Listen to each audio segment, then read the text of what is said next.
What's up, everyone? It's your host, Jonah. Welcome back to the Blue Collar Enlightenment Show. And if you're new, thanks for tuning in. Smash that follow button so you don't miss any new content. Hi, everyone. It's your co-host, T. Today's guest is Emmanuel Dubois, the host of Lafayette, We Are Here, a French history podcast. We will be talking about French culture. Welcome, Emmanuel. Thank you for coming on the podcast. How are you doing, bud? Fine, thank you. And thanks for having me over. Of course. When I heard your story, I had to have you come on. I enjoy your podcast as well. Well, thanks. I enjoyed yours too. I listened to a few episodes before today. So tell us a little bit about yourself. Yeah, so I was actually born in France, spent my childhood over there, came to Canada, I was about 10, and I studied history pretty much my whole life. I started as a teenager, was interested in both science and history, and went more with history because I like the story part of it. You have to make and write a story, which I like. I guess you figured that out from my podcast too. And I have also been very interested in American history, American culture. So that's why recently I launched that podcast, French History for the American Public, because I think there is a strong relation there and one I want to exploit. And on daily life, if you can say, I am a camera store manager here in Montreal because my other passion was photography. And, I was studying history and doing photography, and they just basically merged at some point. And now that's what I do. And I've been doing that for the last 12 years or so. Well, that's awesome. And you live in Canada, correct? Yeah, Montreal, Quebec. Yeah. And you studied in France, right? I studied here in Montreal. I've spent my childhood in France, but the rest here in Canada.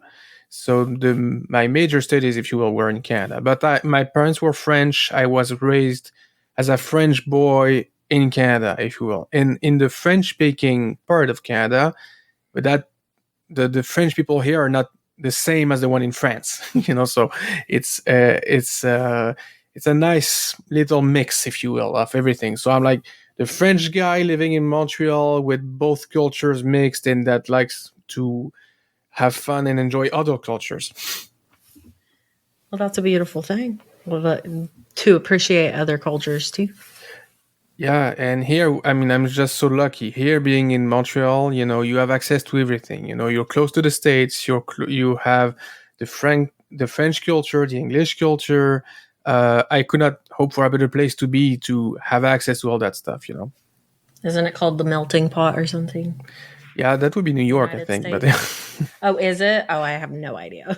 I've just heard it. So Montreal is right up in there in that Detroit area of the United States, right?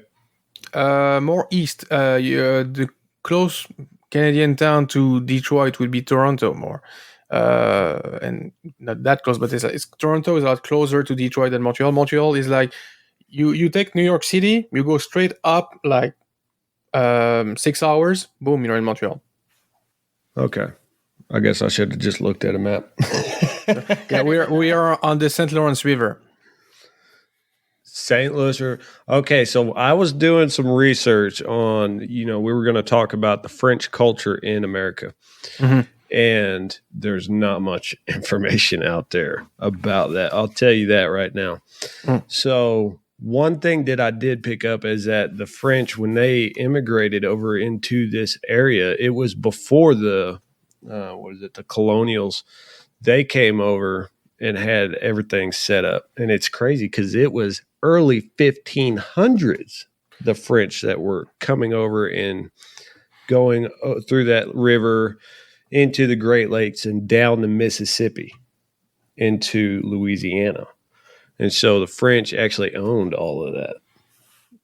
Yeah, and it's actually why it's named Louisiana, because I don't know if you saw that, but the French explorer that went all the way down, basically he walked from the St. Lawrence River all the way to the Gulf of Mexico. And this one was in the 1600s, and he named this whole territory Louisiana because of his king, Louis XIV. And if I can make a small advertisement, my next episode is on Louis XIV. It's coming out on Tuesday. So if you want to learn more about that guy, he's one of the most famous French kings. It's just a few more days. And yeah, to sum what you said, the French came, the first French that came in Canada, it was 1532 or 34. His name was Jacques Cartier. Maybe you saw his name. He was an explorer. He came 3 times actually to America during the 1500s. Was commissioned by the King Francis I. And I mean, as you said, it's the 1500s.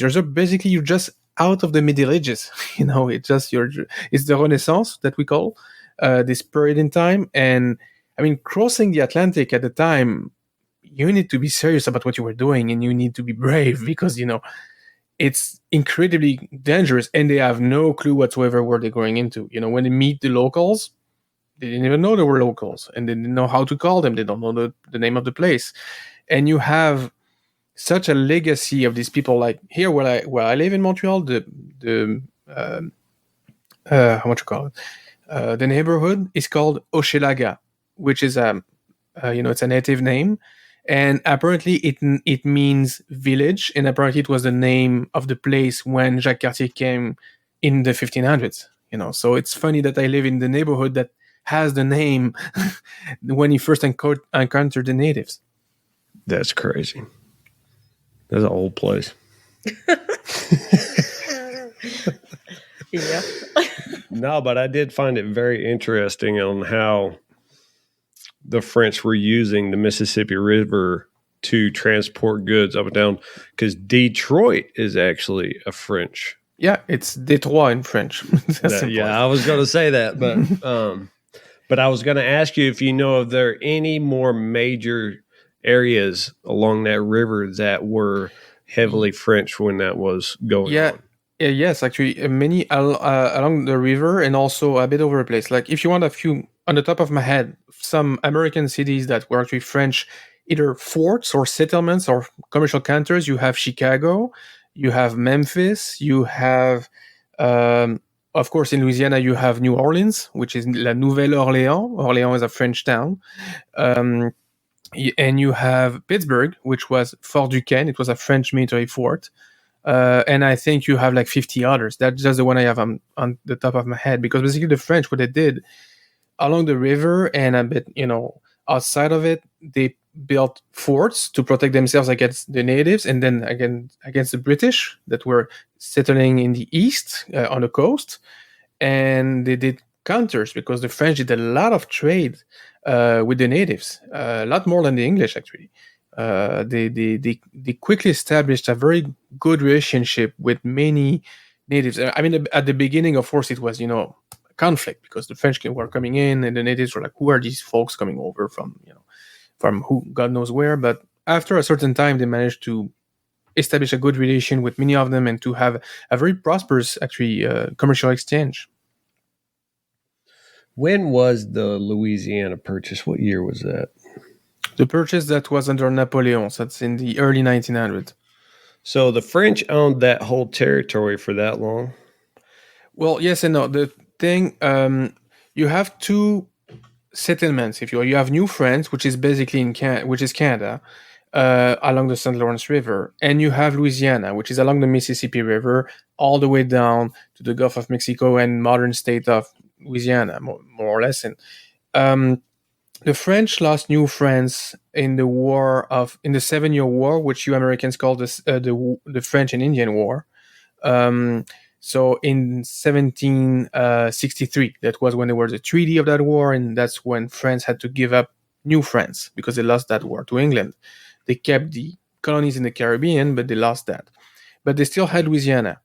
And after the French Revolution in 1789, and there was a lot of wars going on in Europe that involved France.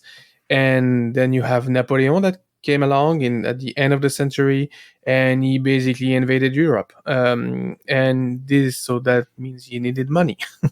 And that's why he sold Louisiana, because at the time, Louisiana was not making money. It was costing money for France. So they did a quick, calculation, and boom, we'll just sell it and get rid of it. We don't have didn't have the means to maintain it and to wage war in Europe. Didn't they buy it for some like low amount? Considering what it is, yes, it's crazy low. I mean, I don't have the amount exactly, but it was a lot of money in pure term of money. But considering the size of the territory, it's just. But the French were basically in a bad position to negotiate. It just needed, when you need the money, you need money. Basically, it's a fire sale. Yeah, because I remember, I think in school learning it, and they even said, in today's money, that would buy you nothing. And I was like, wow, that's crazy. Yeah. But the thing, by doing so, they were also getting rid of something that was costing them money, because that was costing them money to basically be there, to build stuff there, and they didn't have a good, and look at the map. I mean, you basically have that colony, which is at the time in between. So you have the English, American parts on the east, you have the Spanish on the south. So it's not, ideally placed to do whatever you want to move. So I can understand the reasoning. I mean, it's easy for us 200 years later to say, hey guys, you should have kept it. But at the time, I guess it made sense to the French deciders. Yeah. Boy, think about if they never sold it. But he's right. We can say, oh, well, you should have kept that. But that's like saying, you shouldn't sell your house because it could be worth money one day, but you can't afford the house. That's so true. You're going to lose it anyway. I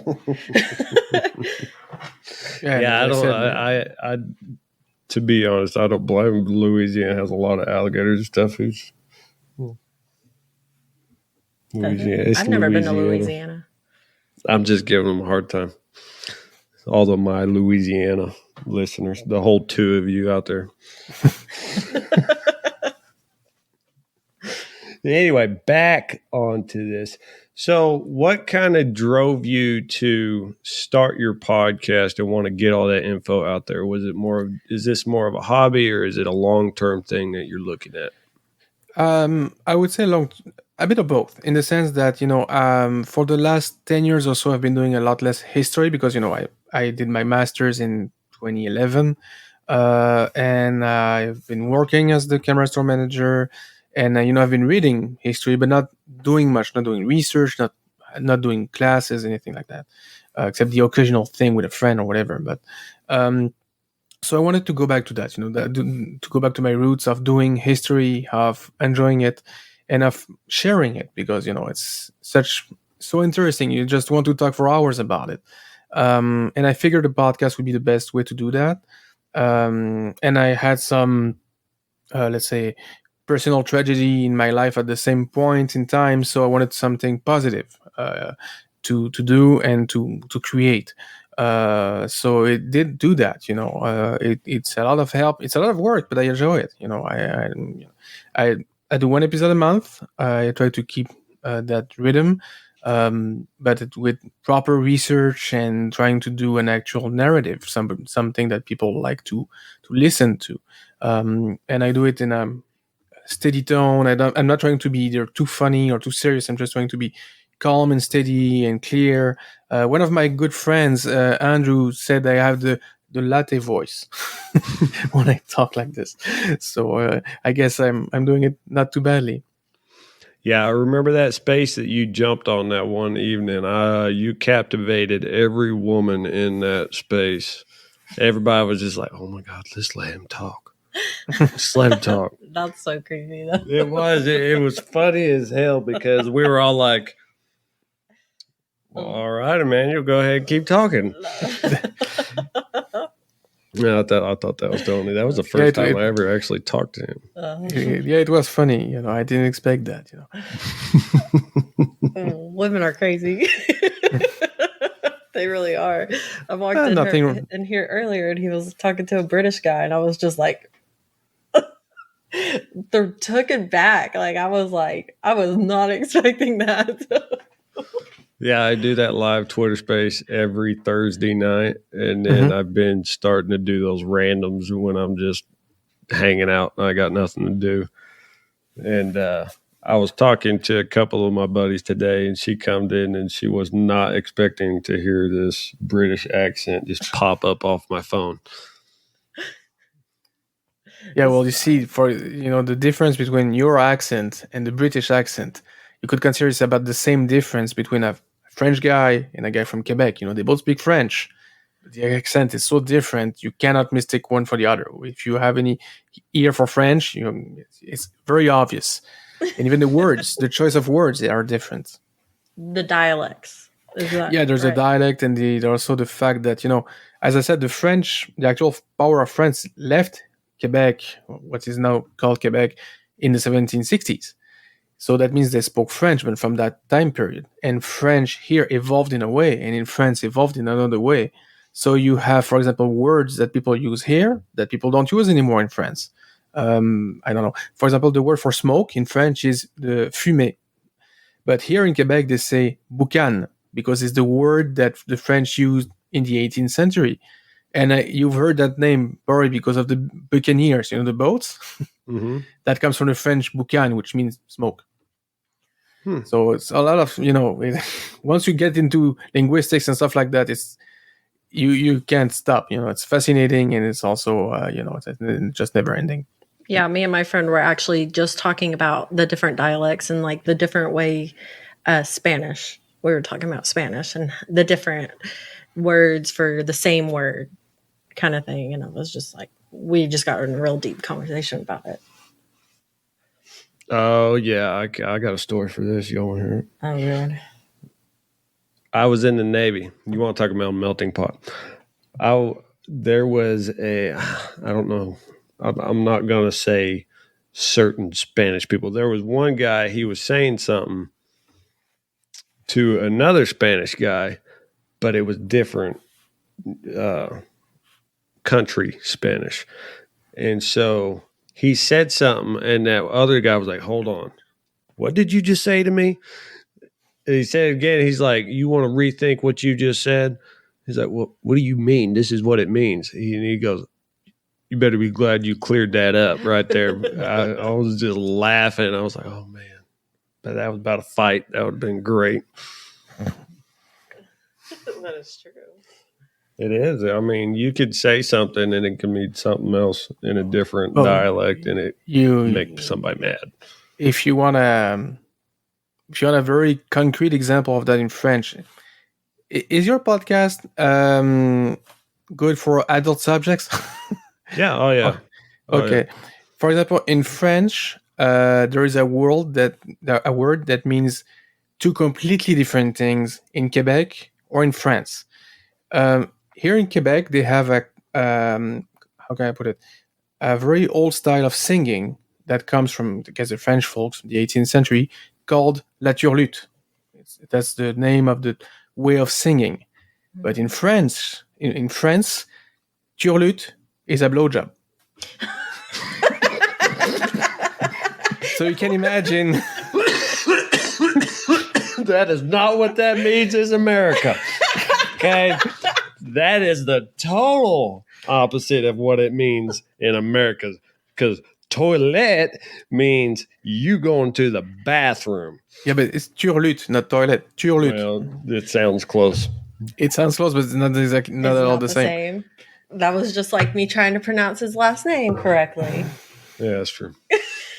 My bad. So you can imagine in the conversation, and the Quebec guy going me to turlute for you, and the French guy going, "What the hell are you just saying to me?" Which now, door? Hold on. Put yourself in that situation, and that dude stand up, unzip his pants, and look at you and say, "Okay." Yeah, I'm gonna take you on your word. Oh my god! So that's an example, but I guess you have those in any language,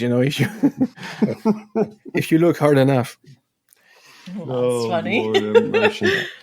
So yeah, that's the funniest example I have in as a Quebec versus France awesome. differences.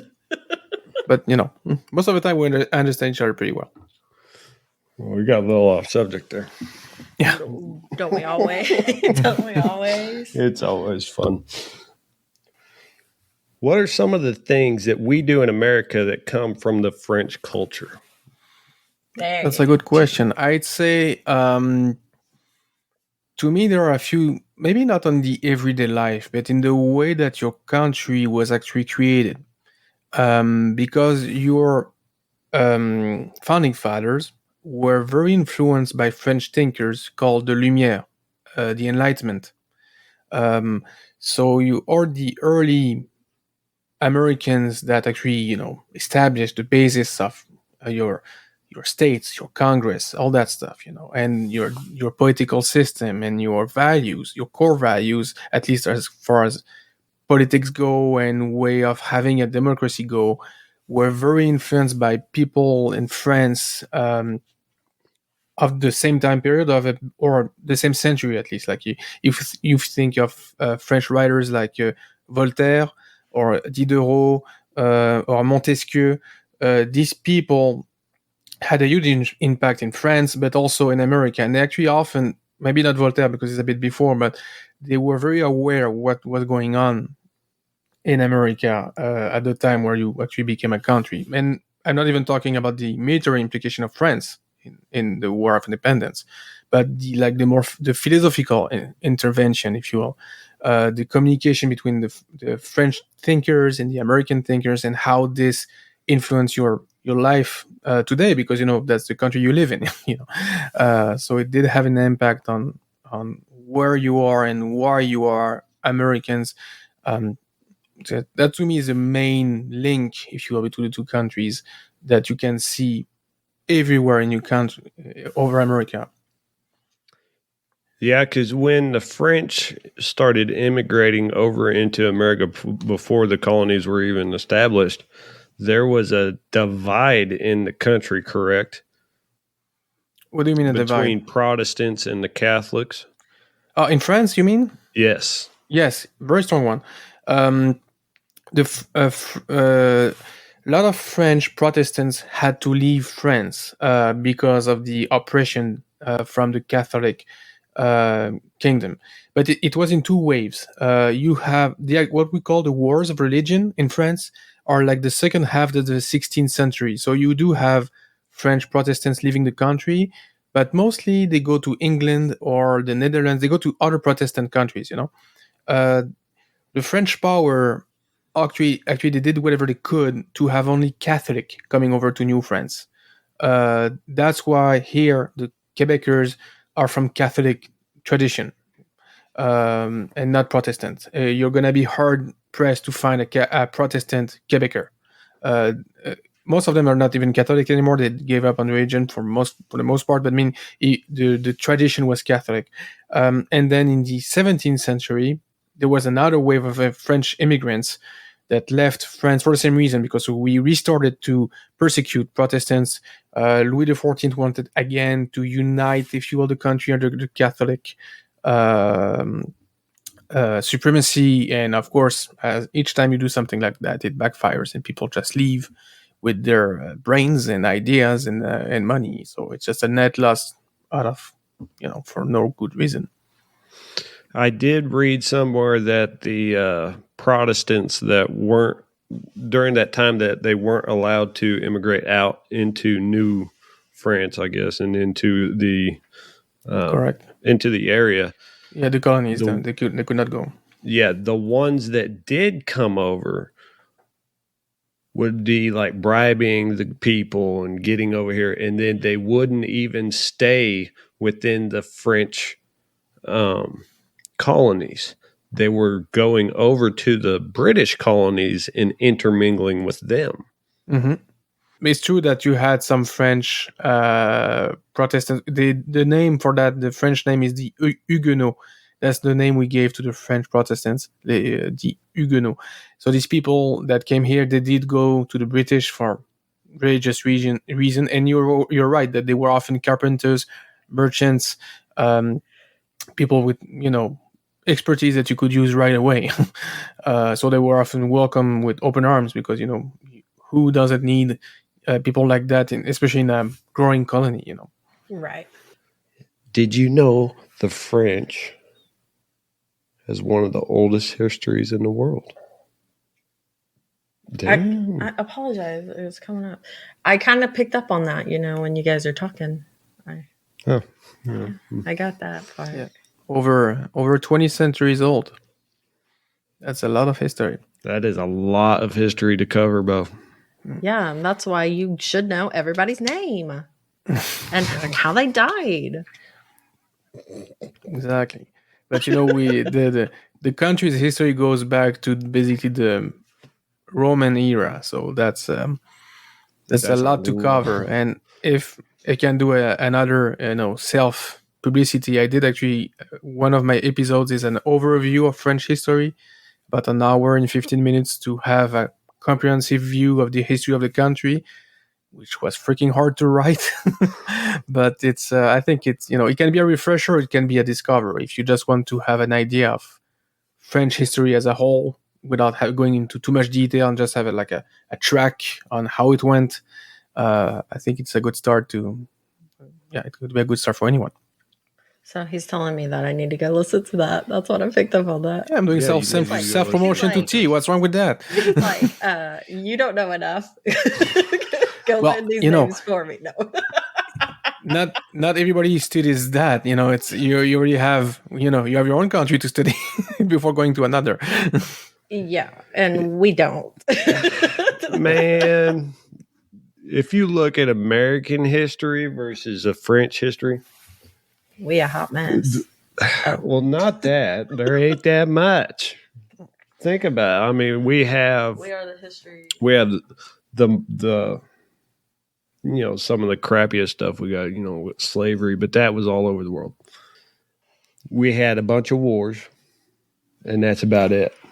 Yeah, but if you think about our wars, a lot of them were from other places on American land. Like, we are immigrants that go back and fight in the countries that we originally came from. Something like that. Is that is it like we're all people from all around the world in one spot. We're not we didn't just come from America. We weren't made here. Except for Native Americans, except for them. But he said, the French came in, the British came in, and then they fought. And then, you know what I mean? Yeah, we a hot mess. Yeah, I'm a hot mess. We're going to cut that out. Okay. So. No, I'm not. You freaking are. I mean, every people in history are built like that. I mean, there is no pure people. That just doesn't exist. You watch any country, you have movements of populations over the centuries. Just yours is a lot closer than most because America was discovered by Europeans fairly recently. But, if you studied French history, I mean, that's when I hear some French politicians talking about, quote, pure French people, I just want to throw them in the river, because that doesn't exist. If you were to do a genetic analysis of any Frenchman, you would have 50 origins, because you would have people from Western Europe, Eastern Europe, Central Europe, Africa, Northern Europe. It's just, over the centuries, I could talk about the many invasions French did or had, and each time you have people going both ways. The most recent one was World War II, correct? Yeah. Yeah. In case of France, yeah. Yeah, y'all took the bluntest stuff, huh? That's that one was funny, if you will, because if you look at the two world wars, they're just 20 years apart, right? Mm-hmm. It's basically not even a full generation. And the First World War lasted 4 years, and basically the French had to do the most of the fighting. The French the French army suffered over 1.4 million deaths during that war, and twice as many wounded. On a country of 35 million souls, that's a lot. And especially you have about the most people that died were 20 to 28 years old men. So that's a big, And in 1940, when Germany attacked France, they destroyed the French army. I mean, they defeated the French army in 6 weeks. So you have the same country that held for 4 years that gets crushed in 6 weeks. So that means two things. That means first the Germans did a good plan, and that means the French did not. The French lost that war as much as the Germans won it. If you see what I mean, it's errors from the French high command, not the men on the ground. The men on the ground did everything they could. They suffered 60,000 dead in like a month. That's a huge amount. They fought like hell, and you had good officers on the ground, but the high-ranking officers, first they were geezers. The youngest was 73.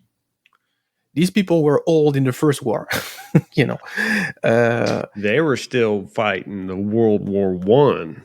In their minds, yes. And so, how to coordinate planes and tanks and all that stuff, they had no clue how to do it properly. So they did it the old way. The Germans, their generals were like more 45, 50 with new ideas, and they took advantage of that. And the Germans were the first one to be surprised. I mean, when the Germans had to launch the attack against France, most of them were veterans for the First War as soldiers. They experienced the trenches, gas, all that stuff. And they were not happy with the idea of going to fight France. They were scared of that. They're like, okay, are we going again for another 4 years of hell? Because it was hell. I mean, in terms of pure hell on earth, the First World War gets a trophy, hands down. There is no war like it. So when this happens and France is defeated, it shocks the world, France, but the other countries too. Like the British were scared shitless because their army, to give you a proportion, the French army is about 85 divisions at the time, the German about 90, the British about 6. So that gives you an idea of the strength of each country in terms of land power. So when you have your ally that has 85 divisions that gets their ass handed to them in 6 weeks, it's not funny. No, it's not. And then France was occupied for 4 years. You had the Germans in France for 4 years. And can I tell a personal story about that? Please go ahead. So my grandfathers fought that war, and one of them was made prisoner in 1940, and he spent 2 years in a POW camp in Germany, which is longer than average, but he was a medic, so they kept him longer because of that, because he was useful. He could basically treat French POWs and even German soldiers if need be. So when he came back to France, my grandmother was living in Paris. Came back, 10 months later, you have my dad. So, but in 1944, when they saw that the war was coming back to France, the Allies were about to invade, that was going to be fighting again, they said, we can't stay in Paris, it's too dangerous. They had my dad, which was about a year old at that point. So they wanted to flee. So they did. They went to his uncle's house in the country. His uncle was a wine producer.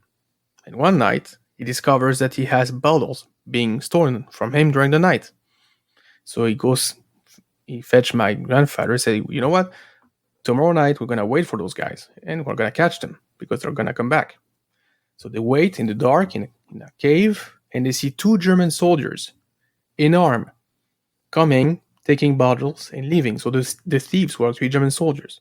The German soldiers were not supposed to steal from the French. They were supposed to respect the population. They were supposed to be, it was supposed to be in a decent way, if you will. So my grandfather asked his uncle what they want to do about it. They're soldiers. And he says, you know what? We're going to wait for them tomorrow again, and we're going to jump him. Those 2 guys had military training. They knew what they were doing. So they did that. They wait for the German soldiers. They come back. They jump him. They rough him up. Like, you have no idea, man. I think they took the whole country's vengeance on their faces. They leave, and they say, we're going to go tomorrow morning to watch the morning call at the German Kommandantur. That's where you had basically the military office of the Germans for that town. And so you have like 50 German soldiers in line, and 2 of them are completely messed up with, dark eyes and broken nose. And of course, you have the German officer walking and inspecting his soldiers, and he stops in front of those guys and basically asks, what the hell happened? And they didn't say they were trying to steal from the French. They said that they got drunk and fought among themselves. Because they probably got in more trouble. They would be in a lot more trouble.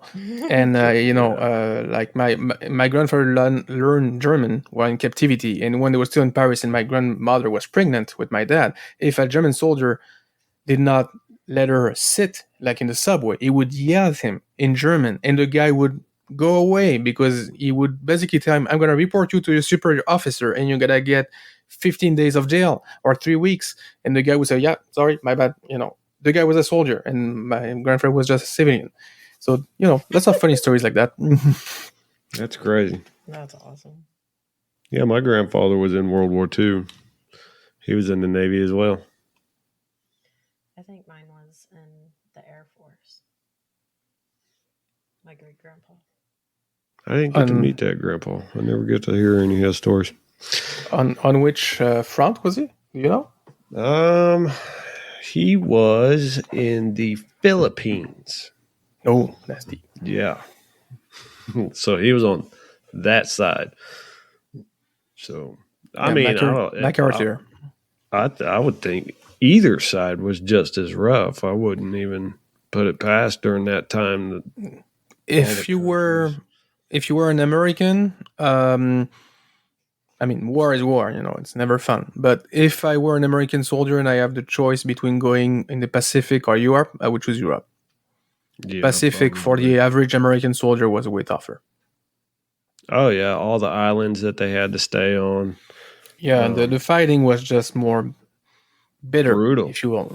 More brutal. I mean, it was no picnic in Europe, but I'm talking from the American soldier perspective. If you were German or Soviet or whatever, it could be different. But for an American, the worst you could get was basically being sent as a soldier in the Philippines or the other islands in the Pacific. Maybe as a Navy guy, not that much, because you don't have to land on the islands, so it could be okay. As much as being in a war is okay, but as a Marine or a GI, I would choose Europe any day. Water or sea, or water or land. Take your pick. Depends on the day. If you're under kamikaze attack, I'll take that island. I'll take that island all day if I don't have to go through a cat. I will tell you what, the worst training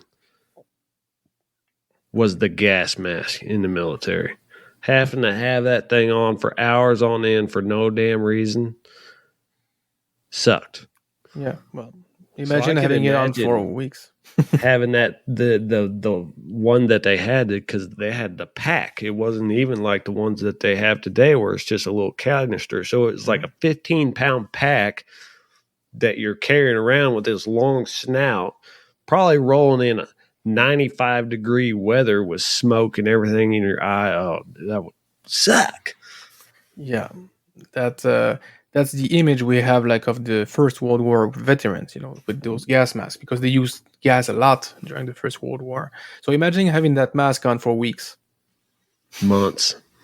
No, weeks or months. It's as I said, World War I in terms of brutality and loss of humanity. It's probably the worst conflict in history. And it's one of the most static. The front. If you look at the history of that war, the Western Front, they didn't budge for 3 years. It was like the same place for 3 years, just shitting each other, massacre over massacre over massacre, and not gaining or losing that much ground. Just plain, carnage. But plain carnage for no reason. And I can't imagine someone of our time, our generation, the way we were raised, the way we were trained and stuff, people of our time going through like this. I just don't see it. I don't think most people today could even grasp the concept of what war actually is. Exactly. Like in Europe, you still have people that could grasp it as a concept because these wars happen there, so there's some oral history and tradition, and people talk about that stuff, and you can actually see the places where it happened, so maybe they can relate to it up to a point. But for example, for Americans, you didn't have a war on your soil since the Civil War, so good for you, but it makes it harder for, I guess, the average American to imagine those things. Yeah, our country is kind of hard to invade. Well, yeah, you have geography on your side. Yeah, geography's got us because you could land here, you don't know what you're landing in because every state has a different type of topography. It's insane because you go 2 states up, you got a whole mountain range that goes down, and then right on the other side of that, you could have flat plains that roll into swamps that you would never even see. Yeah, plus you have 2 nice oceans on each side, so it does prevent invasion. Yeah, that's true. So what has been the most enlightening moment of your life so far, my man? The most enlightening moment? That's a good question. What has been the most enlightening moment in my life? Well, it's going to sound extremely cliche, but I'm going to say the night my son was born. It's just an image that, each time I think of a moment of just plain, pure, stupid happiness, it's that moment. And it makes you realize like a lot of things in a nanosecond about yourself, I think. I understand that. I completely agree. You take a deep, quick thought and it opens up a whole different perspective in your life once you see that baby come out. Yeah. Yeah. So that's a beautiful thing. I love it. That would be my answer, yeah. That's awesome. Well, thank you so much for coming on the podcast. It's been awesome talking with you, and I hope that you're able to come back again. We could just keep these conversations rolling. Yeah, it's always fun, and thank you so much for inviting me. Of course, we had a blast. So tell everybody where they can find you on social media. Where's your podcast? Yeah, so you can find my podcast at LafayettePodcast.com or on Twitter at Lafayette Pod in one word, or anywhere you find your podcast. You type Lafayette, we are here on Apple Podcasts, Spotify, Google Podcasts, Stitcher, whatever, you're going to find me. I have 4 episodes so far up. One is on the Marquis de Lafayette himself. One is on the overview of French history. One is the Franco-Prussian War of 1870, which I did a lot of comparisons with the American Civil War because it's just 5 years after. And the next episode, the 4th one coming up Tuesday, is on Louis XIV, the Sun King. And it was named that way for a good reason. Very intricate work that goes into a lot of research. Make sure to give him a rank. Make sure to give us a rate. And that's all the time we have for today. You can find us on Facebook, the Blue Collar Enlightenment Show, and at the BCE Show on Twitter. Give us a follow and remember to message us about what you think of the podcast. Thanks for listening. Bye. Au revoir. This big shout out goes to Ramblings of A.